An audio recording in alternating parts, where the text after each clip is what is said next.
ფილმი ქართულად გახმოვანდა დიდი დიღმის 100,000 მოწამის სახელობის ტაძრის სამრევლოს თანადგომით.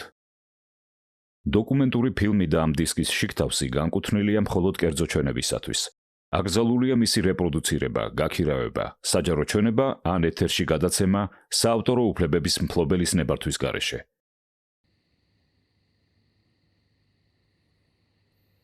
მაშინ ჯერ კიდევ ახალგაზრდა, გულუბრყვილო და ცოტა თავხედიც ვიყავი. ვიცოდი, რომ ბერდიც მრავალი რამ ხელწიფებოდა და სულიერი საჩუქრების გაკეთებას ვთხოვდი. მახსოვს, ერთხელ სახარებას ვკითხულობდი. მან ჩემთვის ილოცა და მოულოდნელად იგივე ფრაგმენტი, რომელსაც ვკითხულობდი, ღრმად საცნაური გახდა ჩემთვის ისე, როგორც მაგალითად ზღვის ზედაპირს რომ ვუყურებთ. მერე კი თუ თავს ჩავყოფთ, წყლის მთელ სიღრმეს დავინახავთ.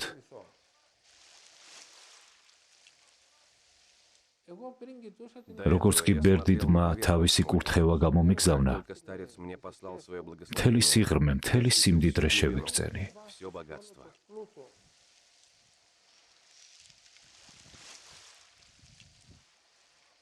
ნეტარ არიან ისინი, ვინც სახარებას სიტყვებით კი არ გადაგებენ, არამედ ცხოვრობენ მისით და ღვთის მადლის შეწევნით მათი მდგომარეობა ქადაგებს, რომელიც გასცემს კიდეც მათ.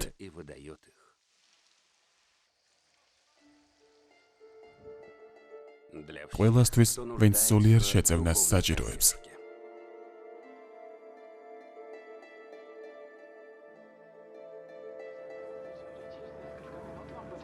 მორთმეული იქნება სადილი. გთხოვთ მოიყვანოთ სავარძლების საზურგეები ვერტიკალურ მდგომარეობაში. ფილმების ეს სერიალი მღვდელმონაზონ ისააკის მიერ მამა პაისი ათონელის ცხოვრებისა და მოღვაწეობის შესახებ დაწერილი წიგნის ეკრანიზაციაა. თქვენ მოისმენთ თავად მამა პაისი მთაწმინდელის ტექსტების ფრაგმენტებს და ნახავთ ადგილებს, სადაც ის ცხოვრობდა. ფილმში ასევე ჩართულია მრავალი ადამიანის მოწმობა, რომელთაც უცხოვრიათ მამა პაისისთან და პირადად შეხვედრიან მას.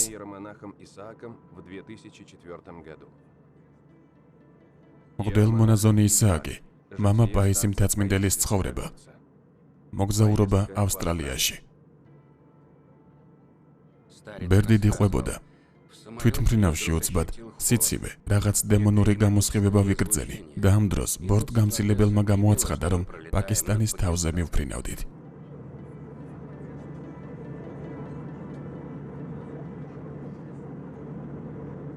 მანამდეც ვიგრძენი გარკვეული ცვლილება და ვიკითხე, თუ რომელი ქვეყანა იყო. რადგან იმ ქვეყანას აშკარად დიდი მადლი გააჩნდა, აღმოჩნდა, რომ სირიას გადავუფრინეთ. იგივე გრძნობა დამეუფლა წმინდა მიწის თავზე გადაფრენის დროსაც.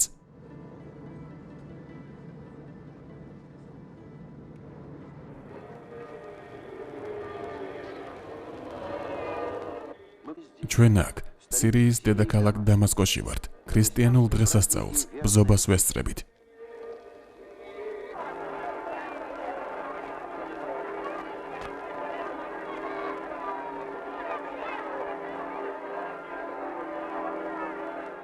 უძველესი მუსულმანური ქალაქი. ხალხს აქ განსხვავებული პოლიტიკური და რელიგიური მრწამსი აქვს. განსხვავებული შეხედულებები, ტრადიციები და კულტურა გააჩნიათ. თუმცა ნდობისა და თანხმობის მოსურნეობით, რაც თავისთავად მშვიდობასაც გულისხმობს, ყველა ამ განსხვავებულობის გადალახვა ხდება შესაძლებელი.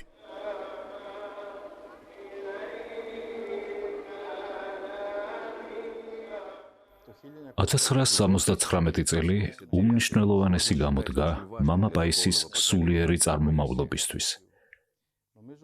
ეს სწორედ ის წელი იყო, როდესაც მან ცხოველსმყოფელი ჯვრის სკიტი დატოვა და პანაგუდას სკიტში გადაცხოვრდა. იმავე წელს რაღაცნაირად ისე მოხდა, რომ ის საკმაოდ ცნობილი გახდა წმინდა მთაზე. 1979 წელს პანაგუდას სკიტში მას ყველაზე ახლობელი სულიერი შვილებიც გაჰყვნენ.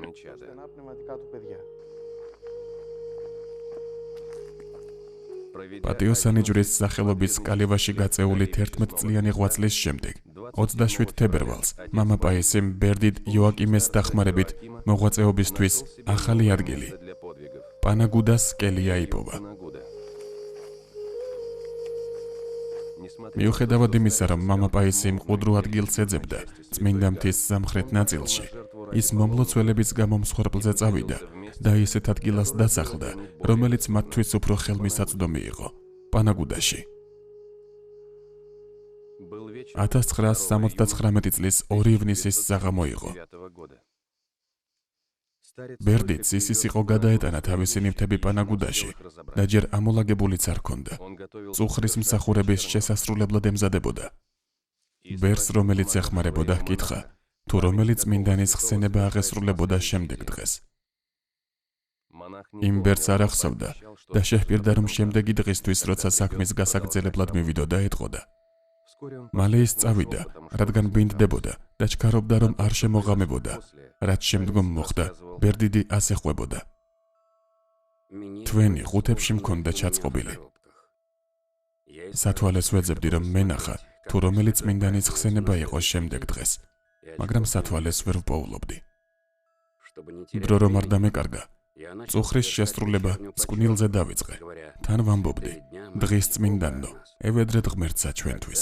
ამასობაში წმინდან პანტელეიმონი დავინახე, რომელიც ჩემს კელიაში შემოვიდა და კიდევ ერთი წმინდანი შემოიყოლა. ვინ ხარ? ვკითხე მეორე წმინდანს. წმინდა ლუკელიანე, მიპასუხა მან. არ მახსოვდა ამ სახელის მქონე წმინდანი თუ ჰყავდა ეკლესიას და ხელახლა ვკითხე, ლუკიანე? არა, ლუკილიანე. როგორც ლონგინოზი? კითხე კიდევ ერთხელ. ლუკილიანე.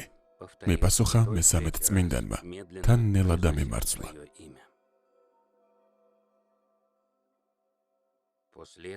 შემდეგ მან წმინდა დიდმოწამე პანტელეიმონს მიმართა და სთხოვა ენახა, შემიხორცდა თუ არა ოპერაციის მერე დარჩენილი ჭრილობები.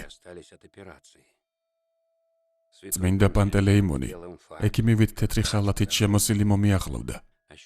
გამსინჯა მკერდზე იმ ადგილას, სადაც ფილტვების ოპერაცია გამიკეთდა და წმინდა ლუკილიანეს უპასუხა, ყველაფერი რიგზეა. მხედველობაში იქონია ამ გამოკვლევის შედეგი, როდესაც მისთვის დიპლომის გადაცემის დრო დადგება. წმინდანები გაუჩინარდნენ. ბერდიდმა კი წიგნში ნახა, რომ იმ დღეს, ანუ 3 ივნის, ეკლესიის მიერ მართლაც იხსენიებოდა წმინდა მოწამე ლუკილიანე. ამ საოცარმა შემთხვევამ ანუგეშა მამა პაისი.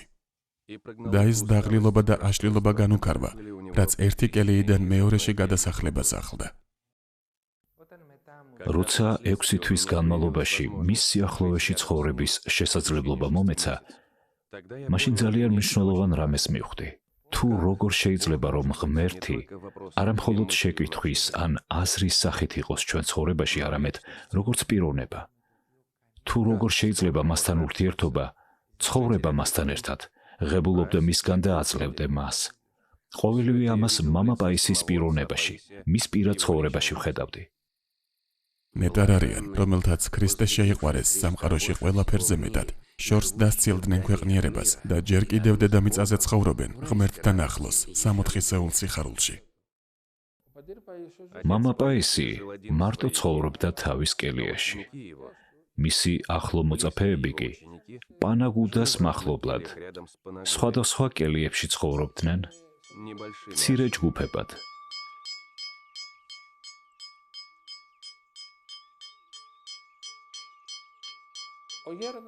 სულიერი მოძღვარი სინამდვილეში მამა პაისი იყო. ჩვენ კი ვაკითხავდით მას, როდესაც ამას საჭიროება მოითხოვდა. ბერდიდმა ერთი ნაკადულიდან პანაგუდამდე პლასტიკური შლანგით წყალი გაიყვანა. თუმცა ზაფხულის თვეებში წყალი არ ყოფნიდა, რისთვისაც ძველი მიწისქვეშა ცისტერნა შეაკეთა, რომელიც ზამთარში ივსებოდა. ნაკვეთი მან მავთულ ხლართით შემოღობა და 2 შესასვლელი დატოვა. მან ასევე მომცრო ბოსტანი გამართა, სადაც რამდენიმე ძირი მრავალწლოვანი კომბოსტო დათესა. ამას გარდა, ის ყოველ წელს თესავდა ხახვს, სალათის ფურცელს, ღორის ქადასა და რამდენიმე ძირ პომიდორს. სხვა ბოსტნეული მას არ მოჰყავდა. და არასოდეს თანხმდებოდა ჩვენგან რამის მიღებას. მას დიდძალი ფულის მოგროვება შეეძლო, რადგან ბევრს უტოვებდნენ. მას შეეძლო თავისი კელიის კეთილმოწყობა და აღჭურვა ძალიან კარგად. მე ვიტყოდი არისტოკრატიულადაც კი, მაგრამ მას ღარიბული სახლი ერჩივნა, როგორიც მანამდე იყო თითქმის დაშლილი.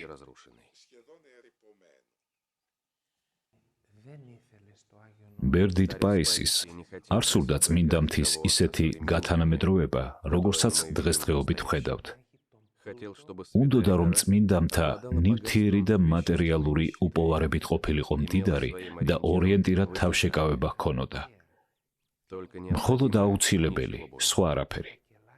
ამიტომაც მისი საცხოვრისი, სადაც არ უნდა ყოფილიყო ის, განსაცვიფრებელი უბრალოებით გამოირჩეოდა. ვინც არ უნდა შესულიყო შიგნით, მიხვდებოდა, რომ იქ არაფერი იყო ამქვეყნიური. მისი სივრცე სხვა სამყაროს ნიმუშად იყო ქცეული.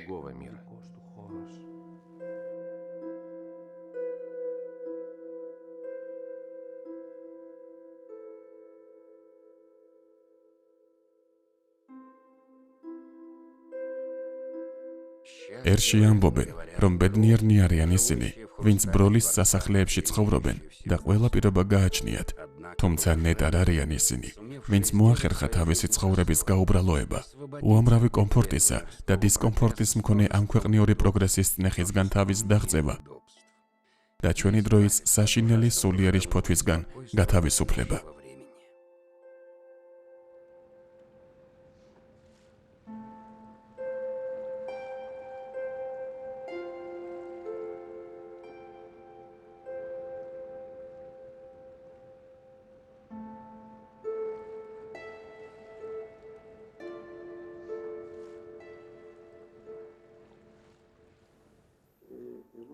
მამა პაისი, ჩემი სამწყემსთავ რომსახურების პირველ წლებში გავიცანი.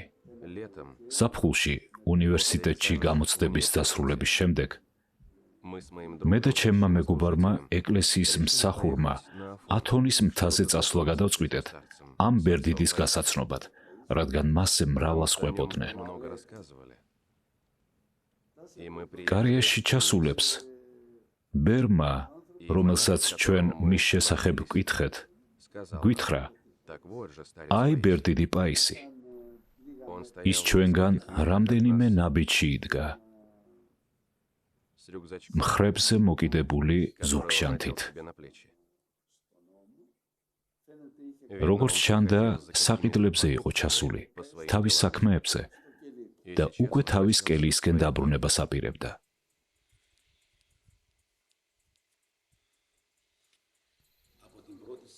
ამ ადამიანმა ჩვენი პირველივე შეხვედრისთანავე განსაზღვრა მთელი ჩემი ცხოვრება, რადგან ერთის მხრივ, როგორც კი დამინახა, პირდაპირ მითხრა, შენ უნდა წახვიდე კვიპროსზე.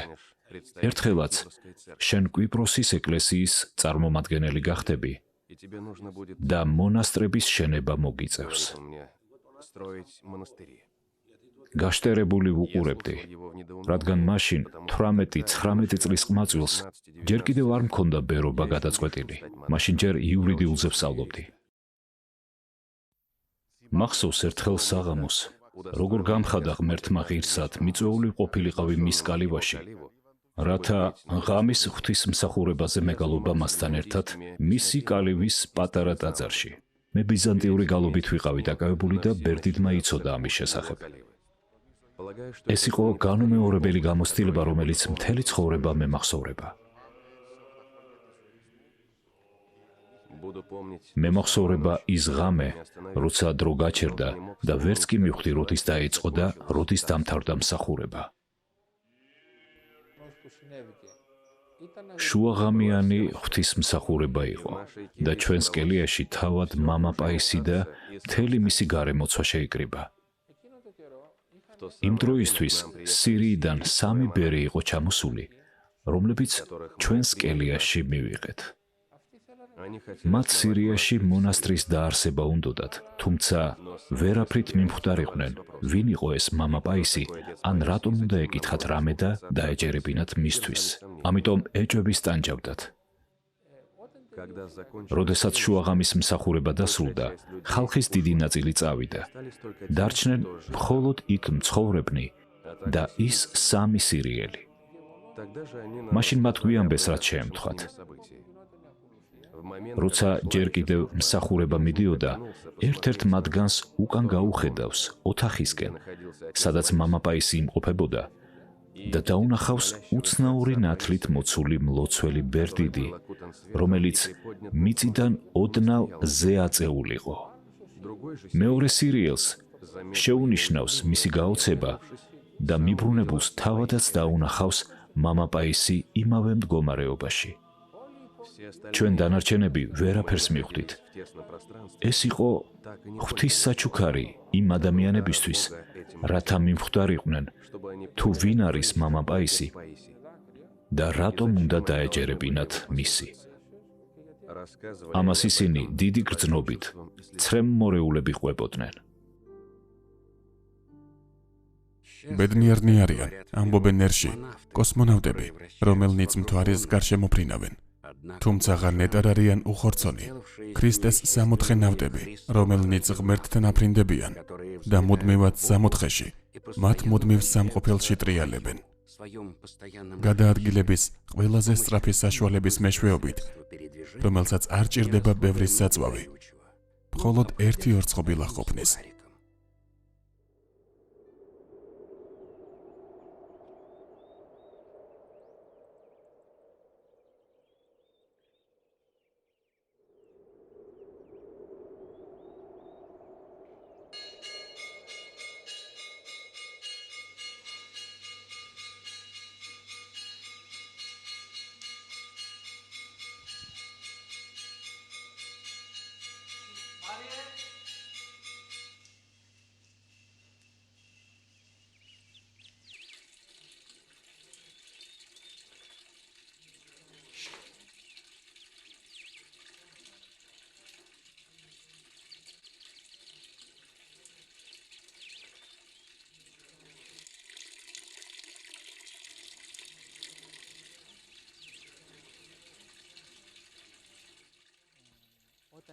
ბერდიტი პაისი ჩვენს მონასტერსაც დიდად ეხმარებოდა. სანამ ის პანაგუდაში მივიდოდა, კუტლუმუშის მონასტერი მრავალი პრობლემის წინაშე იდგა. ეს დანგრეული მონასტერი იყო, დიდი ვალებით, რომელსაც საძმო არ ჰყავდა.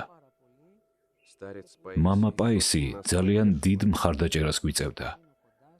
მან გვითხრა, რომ ჩვენთან ახლოს დასახლდებოდა და კუტლუმუშისთვის იმ რთულ მომენტში მუდამ ჩვენს გვერდით იქნებოდა.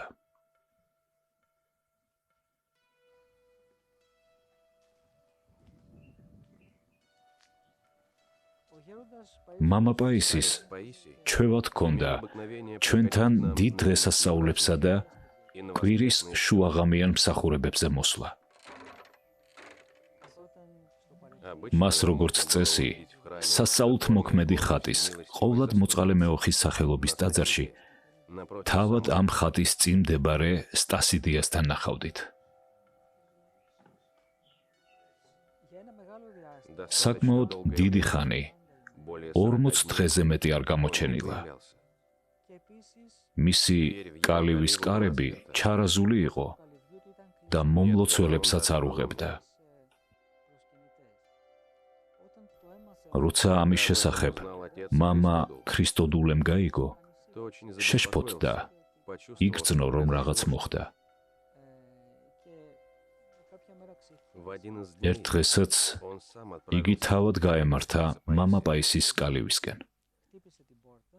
დააკაკუნა კარზე, მაგრამ რადგან პასუხი არავინ გასცა, კარი შეამტრია. შეაბიჯა შიგნით, დერეფანს გაუყვა და ბერდიდის კელიაში შევიდა. მამა პაისი პატარა მაგიდის წინ იატაკზე მჯდომარე დახვდა. ბერდიდი აშკარად ძალიან გათანგული და ფერმთალი იყო, თუმცა სახის გამომეტყველება გასაოცრად მშვიდი ჰქონდა. როცა მამა ქრისტოდულე შიგნით შევიდა, იმ თავითვე მიხვდა, რომ ატმოსფერო სიხარულისა და სიმშვიდის გრძნობით იყო გაჟღენთილი. მამა პაისის წინ ახლად გამომცხვარი სეფისკვერი, ყურძნის ულამაზესი მტევანი და დიდრონი წითელი მაყვლები იდო. ბერდიდმა მამა ქრისტოდულეს შესთავაზა, რომ აეღო პური და გაესინჯა ყურძენი. მანაც გასინჯა. ერთსაც და მეორესაც განსაკუთრებული გემო ჰქონდა.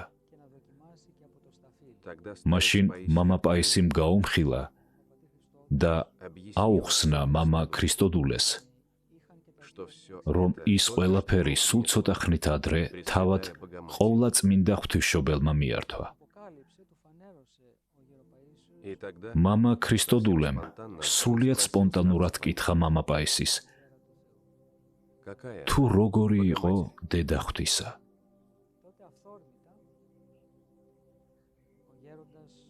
ბერდიდმა ხელი გაუწოდა, რადგან ძალიან ძალა გამოლეული იყო. მამა ქრისტოდულე დაეხმარა ადგომაში და ტაძრის მხარეს გაემართნენ. ნელ-ნელა ძლივ-ძლივობით გამოიტანა მამა პაისიმ იერუსალიმის ღვთისმშობლის ხატი და უპასუხა: აი, ასეთად წარმოგვიდგება ღვთისმშობელი, როგორც იერუსალიმის ხატზე. ასეთად მეჩვენა მისი მზერა. მაშინ მამა ქრისტოდულემ მარტო დატოვა იგი.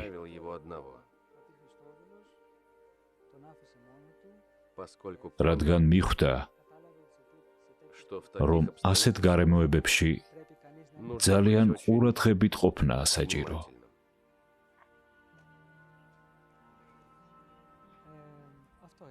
აი ასეთი ამბავი იყო. ხომ არ მიგბენს?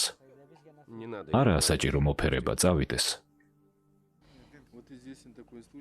ცნობილია ერთი ასეთი შემთხვევა, რომელსაც თავად მამა პაისი აღწერს.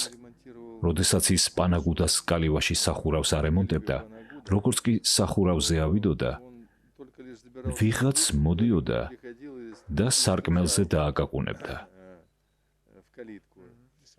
ისიც იმ წუთასვე ჩადიოდა დაბლა, გაესაუბრებოდა და დაბრუნდებოდა თუ არა უკან, სანამ რამის გაკეთებას მოასწრებდა, ისევ ჩასვლა უწევდა.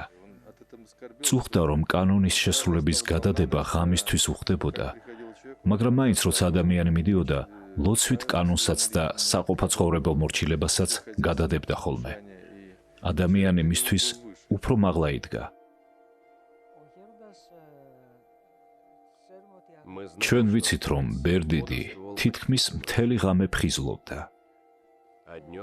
დღისით კი თავის კალივაში მნახველებს, მომლოცველებს ღებულობდა, რომელთაც ესაუბრებოდა, ან უგეშებდა, განიხილავდა მათ პრობლემებს და რჩევებს აძლევდა. ასეთი იყო მისი სადაგი დღეები. ამგვარად დაისადგურა მასში თვითუარყოფის სულმა.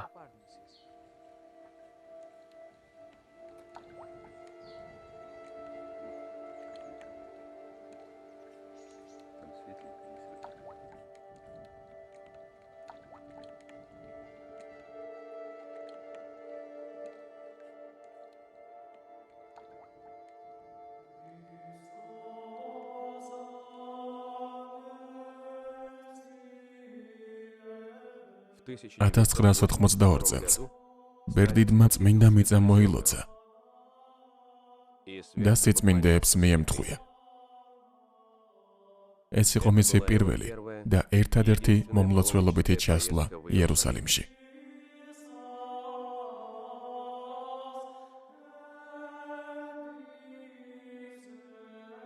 როდესაც ბერდიდი თაბორის მთაზე ავიდა მოსალოცად, მისივე თქმით, ლოცვისას რაღაც შეიგრძნო.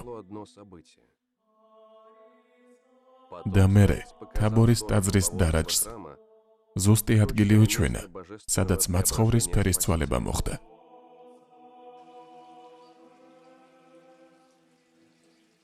ნაზარეთში ბერდიდმა ერთი ფარული ქრისტიანი ებრაელი დაინახა, რომელიც ყოვლად წმინდა ღვთისმშობლის წყაროსთან მივიდა.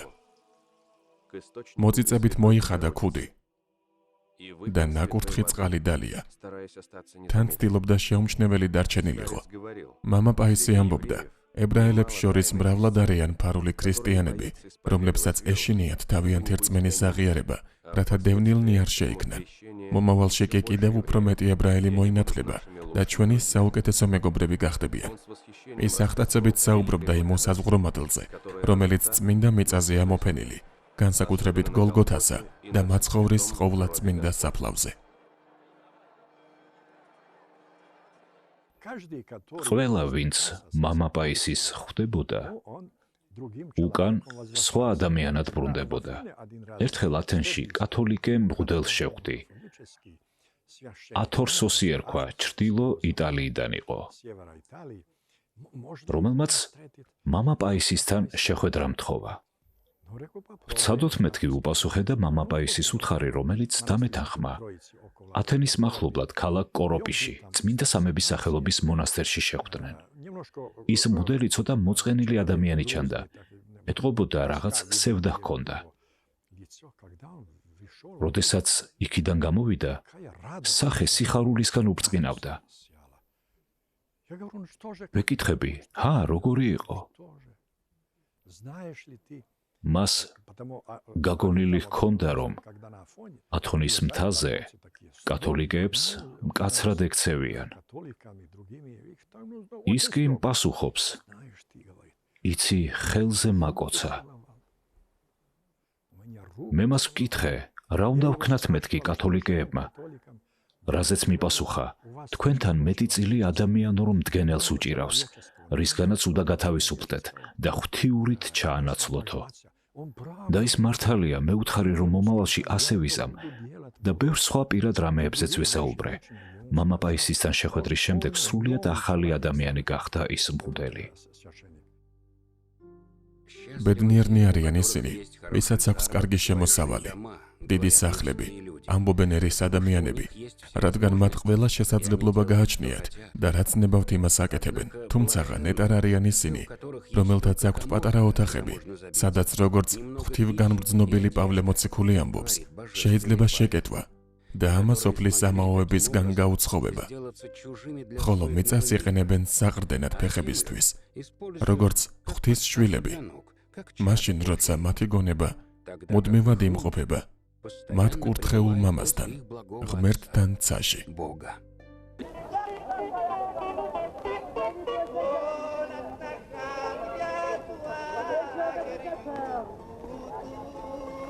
ათენის სამომხმარებლო დახლები ლამისაა ჩატყდეს საქონლის სიოხვისგან. ფული იყოს მხოლოდ და მიწისა და ზღვის ნებისმიერ ნაყოფს ადვილად იშოვნით.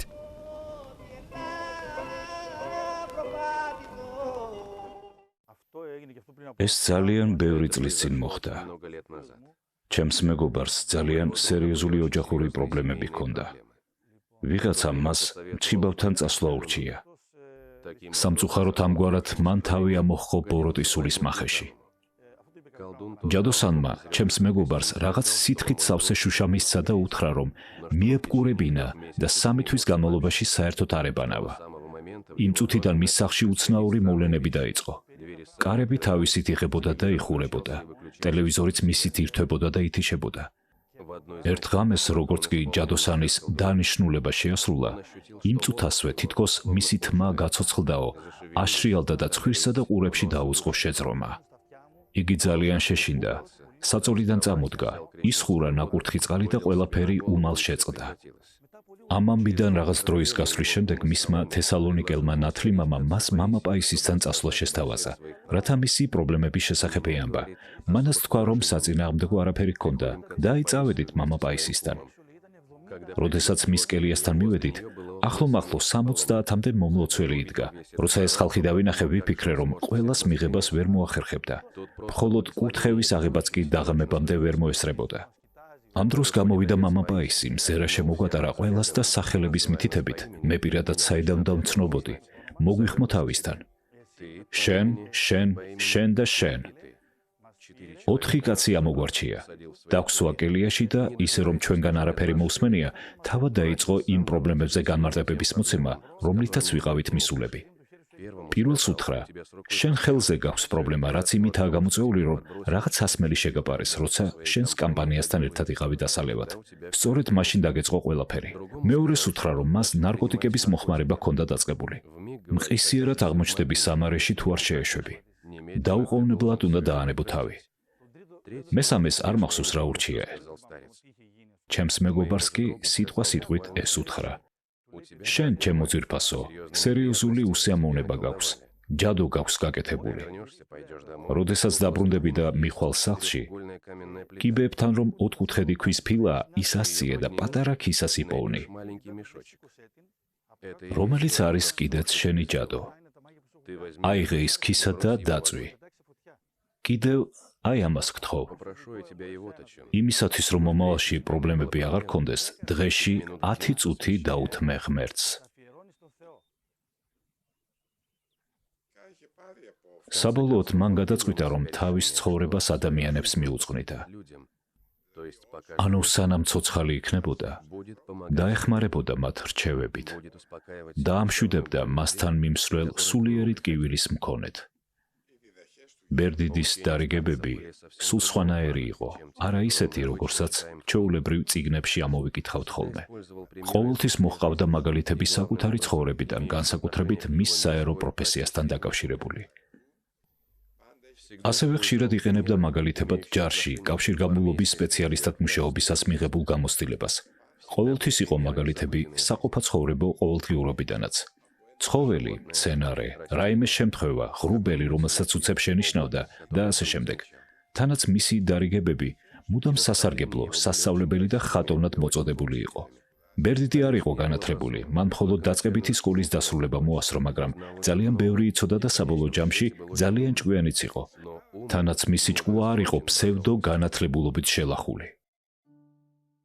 ნეტარ არიან ისინი, ვინც უშნონი და შეუხედავნი დაიბადნენ და აქ დედამიწაზე განიცდიან დამცირებასა და დაცინვას, რამე თუ ისინი 64-ის ყველაზე ლამაზ ადგილებს დაემკვიდრებენ, თუ კი არ იდრტვინებენ და განადიდებენ უფალს. ნეტარ არიან ქვრივნი, რომელნიც ამ ცხოვრებაში, თუნდაც უნებურად, შავებს ატარებენ და ამასთან თეთრი სულიერი ცხოვრებით ცხოვრობენ. ადიდებენ ღმერთს და არ წუწუნებენ, ვიდრე ისინი, რომლებიც ჭრელი სამოსით იმოსებიან და ჭრელსავე ცხოვრებას ეწევიან. სამგზის ნეტარ არიან ობოლნი, რომელთაც მშობლების უდიდესი სიყვარული მოაკლდათ. რადგან ამ ცხოვრებაშივე შეიძინეს მამად თავად უფალი და ამასთანავე ზეციურ ბანკში აქვთ შენახული დაკარგული მშობლების სიყვარულიც, რომელსაც პროცენტები მოაქვს. მან ვკითხა, ბიჭებო, რითი ხართ დაინტერესებულნი? ჩვენ ვუპასუხეთ, რომ ფიზიკოსები ვიყავით. ამაზე სიტყვის თამაშით მოგვიგო. მისმინეთ, რადგან ფიზიკოსები ხართ, მაშინ უნდა ეცადოთ საკუთარი ატომის ისე დაშლას, რომ ძალიან ფაქიზი ენერგია მიიღოთ, რომლის მეშვეობითაც მიწიერი მიზიდულობისთვის თავის დაღწევასა და გონება ჭვრეტითი მზის, ანუ თავად ქრისტეს გულში ჩაკვრას შეძლებთ.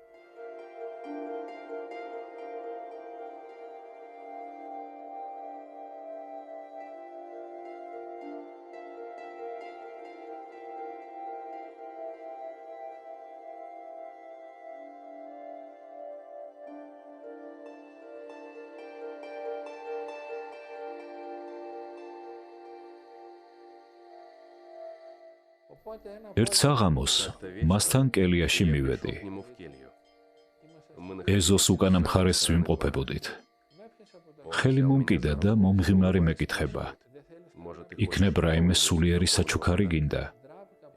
ძალიან შემრცვა, თავი დავხარე და უპასუხე. არ ვიცი, მამაო, თქვენ უფრო არ იცით?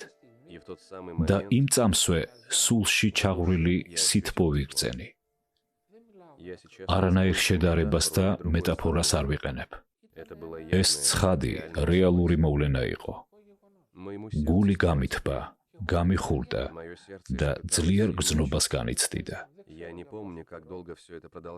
არ მახსოვს, რამდენ ხანს გაგრძელდა ეს ყველაფერი, მაგრამ ისეთი გრძნობა მქონდა, თითქოს სულში ცეცხლი მენთო.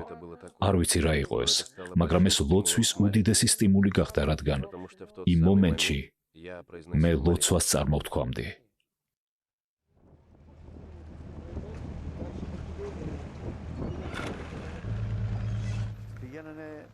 წმინდა მთაზე მასთან უამრავი ადამიანი ჩადიოდა მთელი საბერძნეთიდან და სხვა ქვეყნებიდანაც. პირველ რიგში მის სანახავად და მისი დარიგებების მოსასმენად მიდიოდნენ. როცა იქ პირველად წავედი, ურანოპოლისიდან ბორანით გავცურეთ. 100-მდე კაცი ვიყავით. კარიესში ჩავედით. დაახლოებით 10 კაცი გამოგვეყო. დანარჩენები კი ბერდითთან წავედით.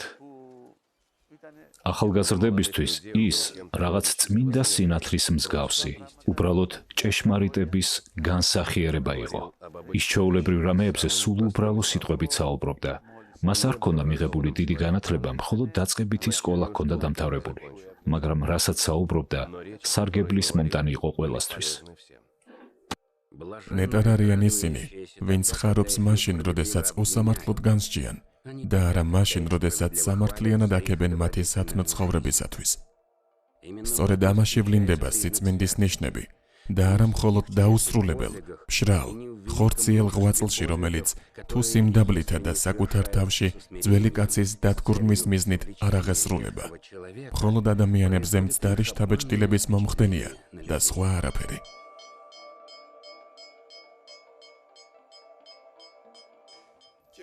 მამა პაისისთან გავემგზავრე. ზაფხული იყო. ვაკაკუნებს სარეკელაზე. ის კი მიყურებს ცოტა გაბრაზებული და მეუბნება. იცი, არ გაგიღებ და მიგტყიპავ კიდეც. რატომ, მამაო? შენ მე ბოროტება გამიკეთე. არაფერი მესმოდა. იმავდროულად მოვიდა და გამიღო. რა ბოროტება გაგიკეთე? რა და ჩემზე წიგნი დაწერე? და რა მერე? რა და ხალხმა წაიკითხა შენი წიგნი და ახლა აქ იმდენი მნახველი მოდის, სულ დავკარგე მოსვენება. აი რა ბოროტება გამიკეთე.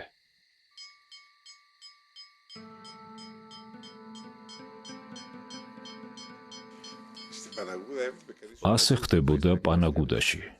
ბევრი ხალხი სტუმრობდა. ზოგი მიდიოდა, ზოგი მოდიოდა, ყველა აღტაცებული იყო. განსაკუთრებით ისინი, ვინც ბერდიდის ნახვას და მის მოსმენას ახერხებდა. სხვები ნერვიულობდნენ, ნახავდნენ თუ ვერა მას. საკვირველი კი აი რა იყო. ხდებოდა, რომ მას უცხოელებიც აკითხავდნენ, თანაც უთარჯიმნოთ და ის თუ როგორ ახერხებდნენ ურთიერთობას და ერთმანეთის გაგებას, მართლაც საოცარია. მე მეუბნება, მოდი გავარკვიოთ, გავუგეთ ერთმანეს თუ არა. უკვე ნახევარი საათია ვსაუბრობთ. ისინი ინგლისურად მეკითხებიან, მე ბერძნულად ვპასუხობ და ნეტა თუ გავაგებინეთ ერთმანეთს რამე. თავდაპირველად მათ ჩამომიყალიბეს 5-ვე შეკითხვა, რომელიც ბერდიც დაუსვეს. მერე კი მან 5-ვე მისი პასუხი მითხრა. ეს იყო უზუსტესი პასუხები ყველა დასმულ კითხვაზე და რაც მთავარია იმავე თანმიმდევრულობით. რამდენადაც ჩვენთვის ადამიანებისთვის ბუნებრივია ის, რომ ვისმენდეთ და ვლაპარაკობდეთ, იმდენადვე ბუნებრივი იყო მისთვის დაენახა ადამიანი და გაეგო თუ ვინ იყო ის, დაენახა მოახლოებული მნახველი და მიმხვდარიყო ვინ და რის სათქმელად მიდიოდა მასთან. მზის ამოსვლიდან მის ჩასვლამდე ნაკადებად მიედინებოდა ყველანაირი ჯურის ადამიანი. მდიდრები და ღარიბები, განათლებულები და გაუნათლებლები, პოლიციელები, სამხედროები, სენატორები, ეპისკოპოსები, პატრიარქები, ანარქისტები თუ რევოლუციონერები, ყველანაირი ხალხი მიდიოდა. ყველა იმ ადამიანთან ნახულობდა ბერდიდის საერთო ენას და არა მარტო საერთო ენას ნახულობდა, თითოეული მათგანი დამშვიდებული და შემსუბუქებული გამოდიოდა მისგან. მე ვდარდობდი და ვბრაზდებოდი, რადგან ის ჯერ კიდევ არ იყო ჯანმრთელად, თიაქარი ჰქონდა, რაც ძალიან სკიოდა. მას შეეძლო მდგარიყო და არც კი შეემჩნია, მაგრამ ამ დროს ტკივილით იტანჯებოდა.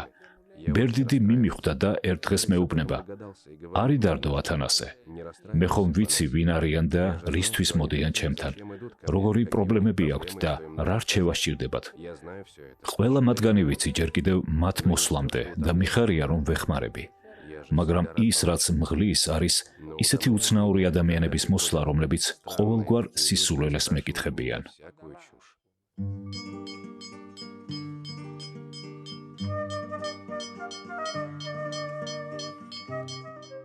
ერთხელ ბერდიდთან ცხენის კუდივით გრძელთმიანი ბიჭი მივიდა. მამაო მკითხა: „მისმინე ბიჭუნა, რას საქმიანობ? სტუდენტი ვარ. ბევრი გამოცდა დაგჭა ჩასაბარებელი. 8. თუ გინდა რომ ჩააბარო, ხუმრობით უთხრა ბერდიდმა. მაშინ თმა უნდა შეგჭრა. კელიიდან მაკრატელი გამოიტანა და შეჭრა. ჭაბუკმა ეს კურთხევად ჩათვალა. თავის მეგობრებს მოუღვა და ისინიც მიდიოდნენ ბერდიდთან, რომ ამდაგვარი კურთხევა მიეღოთ.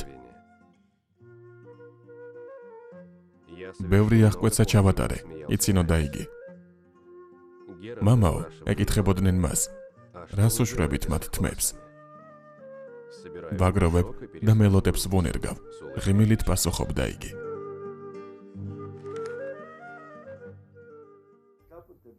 ერთხელ მის კელიაში აღმოჩნდი და ერთი კაცი მოვიდა. ასე 45 წლისა იქნებოდა, რომელიც ძალიან რთულ მდგომარეობაში იყო.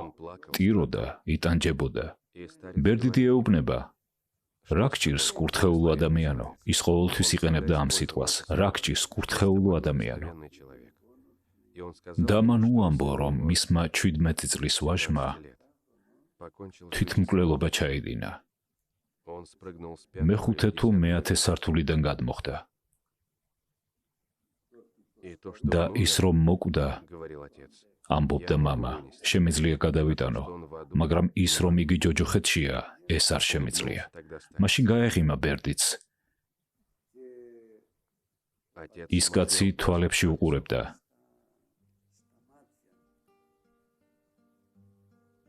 და ეუბნება: „ვინ გითხრა კურთხეულო ადამიანო, რომ შენი შვილი ჯოჯოხეთშია, მაგრამ მან ხომ თვითმკვლელობა ჩაიდინა?“ და იცით რა უპასუხა მამა პაისიმ? მხოლოდ უბრალო, მაგრამ წმინდა ადამიანს შეეძლო ასეთი პასუხის მიცემა. კურთხეულო ადამიანო, მეხუთე სართულიდან მიწამდე იცი რამდენი რამ შეიძლება შეიცვალოს? თუ კი მან თუნდაც ერთხელ თქვა უფალო შემიწყალე. და იცით, იმ კაცს სახე გაუნათდა.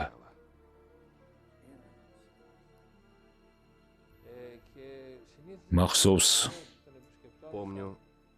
ასეთ საუბარს შევესწარი. ბიჭებო, ნეტა მიხვდა ვინმე თქვენგანი, რომ აქ ყველანი გამოცდის ჩასაბარებლად ვართ მოსულნი, ამ ცხოვრებაში კეთილად მოსაწყობად კი არა, გამოცდის ჩასაბარებლად. ნეტარ არიან ბავშვები, რომლებიც თოთო ასაკიდან იზრდებოდნენ სულიერ გარემოში და ამიტომაც განუწყვეტლივ წარემატებოდნენ. მაგრამ სამგზის ნეტარნი არიან ის დაჩაგრული ბავშვები, რომელთათვისაც არაფერი სასარგებლო არ უსწავლებიათ. პირიქით, მუდმივად უბიძგებდნენ ბოროტებისკენ. თუმცა როგორც კი შეიტყვეს ქრისტეს შესახებ, 180 გრადუსით შეტრიალდნენ. უმალ განისპეტაკეს სულები, გასცდნენ მეწიერი მიზიდულობის საზღვრებს და სულიერ ორბიტაზე გააღწიეს.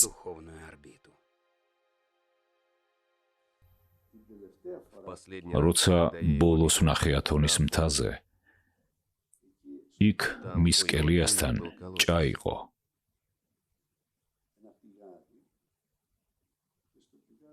ჭასთან თოქზე შებმული სათლი იდო, რითაც წყალი ამოჰქონდა.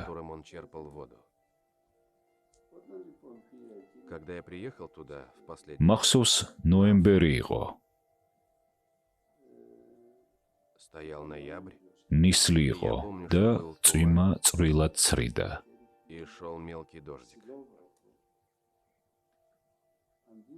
იმის მაგიერ რომ შინ შევეყვანე, ბერდიდმა ხელი მომკიდა და ჭასთან მიმიყვანა. აიღო სათლი და თავზე დამახურა.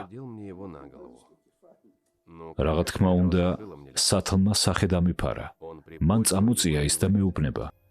მისმინა, ისე გიხდება, ხო იცი? მე უთხარი, დიახ მამაო, ზუსტადაც, მარტო სათლისთვის ვარგი ვარ. მან აღარაფერი მეპასუხა და შინ შევედით.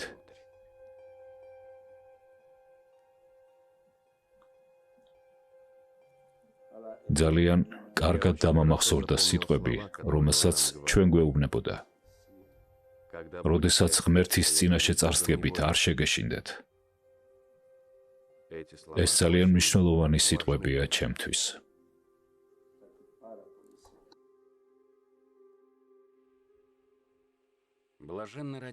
ნეტარ არიან ისინი, ვინც გონებას უსტნი დაიბადნენ, რადგან როგორც უჭკუონი ისე განიკითხებიან და სამოთხეში უპასპორტოდ შევლენ. მაგრამ სამჯერ ნეტარ არიან ისინი, ვინც ჭკვიანნი და ბრძენნი არიან, თუმცა ქრისტეს სიყვარულისთვის თავს სულელებად წარმოაჩენენ და ამ ქვეყნიურ ამაოებას დასცინიან. რადგან მათი ქრისტესთვის სულელობა მთელი ქვეყნის ცოდნასა და სიბრძნეზე ძვირფასია. გთხოვთ ყველა მილოცოთ, რომ ღმერთმა თავისი სიყვარულით ჭკუიდან გადამიყვანოს, რათა ჩემი მესა და მიწიერი მიზიდულობის ჩარჩოებიდან გავიდე. წინააღმდეგ შემთხვევაში, ჩემს მონაზვნურ ცხოვრებას აზრი არ ექნება. გარეგნულად როგორც ბერს შეფერის გავთეთრდი, მაგრამ შინაგანად უსულგულობისა და დაუდევრობის გამო ჩაშავბნელებული ვარ და მუდმივად ავადმყოფობით ვიმართლებ თავს, მაშინაც როცა ვარ ავად და მაშინაც როცა წესრიგში ვარ, ჯოხით ვარ საცემი. ილოცეთ ჩემთვის, ქრისტე და ყოვლადწმინდა ღვთისმშობელი იყოს თქვენთან, ქრისტეს მიერი სიყვარულით, თქვენი ძმა ბერი პაისი. როგორც შეგპირდით, დღეს მამა პაისის უახლოეს მეზობელთან, ბერდიდ გაბრიელთან მივდივართ. მისი მონახულებისას ვეცდებით დაუსვათ მას ის შემაცბუნებელი შეკითხვები, რომლებიც ზოგიერთ ჩვენი მრევლის წევრ კაცებსა და ქალებს აინტერესებთ, რომლებიც ათონზე ჩასვლას ვერ ახერხებენ.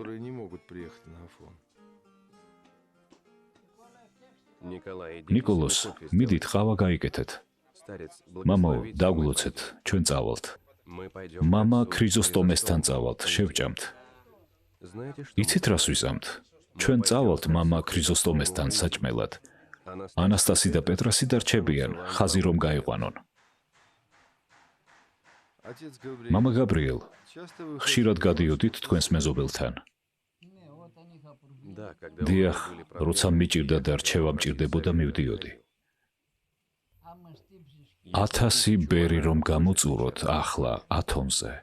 ერთ მამა პაისის ვერ მიიღებთ. იშვიათად ევლინებიან სამყაროს ისეთი ათონელი ბერდიდები, როგორიც პაისი იყო. დიახ, იშვიათად. ზოგიერთი სულიერი მოძღვარი ამბობს, რომ მალე მშვიდობიანი დროება დასრულდება. კი, ამბობენ. თუ ამერიკელები მოვლენ და თავს დაესხმებიან რუსეთს, მაშინ თითოეული რუსი ვალდებულია დაიცვას თავისი სამშობლო, თავისი ცოლი, თავისი შვილები.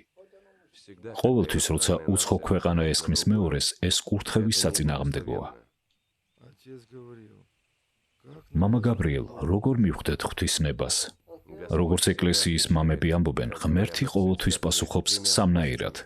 კი, არა, ან მოითმინე. კი, გავაკეთებ, რასაც მთხოვ. არა, ახლა შენ ეს არ გჭირდება. და მოითმინე, ჯერ არ მოსულა ამის დრო. აი ყოველთვის ამ სამი საშუალებით იძლევა პასუხს ღმერთი. და ეგებ მოცდა მრავალი წელი იყო საჭირო, ეგ ღმერთმა იცის. დედამიწაზე ყველა ადამიანი ისურვებდა, რომ თვითონაც უყვარდეს და ისიც უყვარდეთ. არის რუსეთში ისეთი სუპერმარკეტი, სადაც 1 კილოგრამი ღვთის სიყვარულის, ან 1 კილოგრამი მოყვასის სიყვარულის ყიდვა შეიძლებოდეს. ვისაც სიყვარული აქვს, ღმერთიც ყავს თავის თავში. სადაც სიყვარულია, იქ შეცდომები კლებულობს. ხოლო სადაც არ არის, სხვისი სათნოებებიც კი ნაკლოვანებებად მოსჭანს. მთელ სამყაროს რომ დაეკონტაქტო, ან ყველა ენა უნდა იცოდე, ან ერთი სიყვარულის. სიყვარულის სოდნით ჩვენ ვიცით საერთო მსოფლიო ენა, რომელზეც ყველა ადამიანთან შეიძლება ურთიერთობა მთელს ჩვენს პლანეტაზე. ოღონდ მოისმინეთ ერთი პირობა. სიყვარულის მოპოვება მხოლოდ ერთი საშუალებით შეიძლება. თუ გამოხატავთ მას, გულგრილობის შიში ეს მხოლოდ თავის მართლებაა. მამა გაბრიელ, თქვენი სულიერი გამოცდილებით რომ გვითხრათ, ღმერთი როგორია? მწყემსი არის ის, ვინც ცხვარს მწყემსავს. მას აქვს სალამური. ის უკრავს მასზე. მას ასევე აქვს ხის კვერთხი და ორივე ამ საგანს იყენებს. თუ ცხრები არ უჯერებენ, კვერთხს შემოსცხებს. დგება ისეთი დროც, როცა სალამურზე უკრავს, რომ ცხრებს ასიამოვნოს. თუ გინდათ გადამიღეთ ფოტო. მამაოს ალბათ ყავს სამრევლოში პატარა ბავშვები, რომლებიც საჭმელს არ ჭამენ. ხო და აი ანახეთ მათ ჩემი ფოტოსურათი, რომ შეეშინდეთ და შეჭამონ.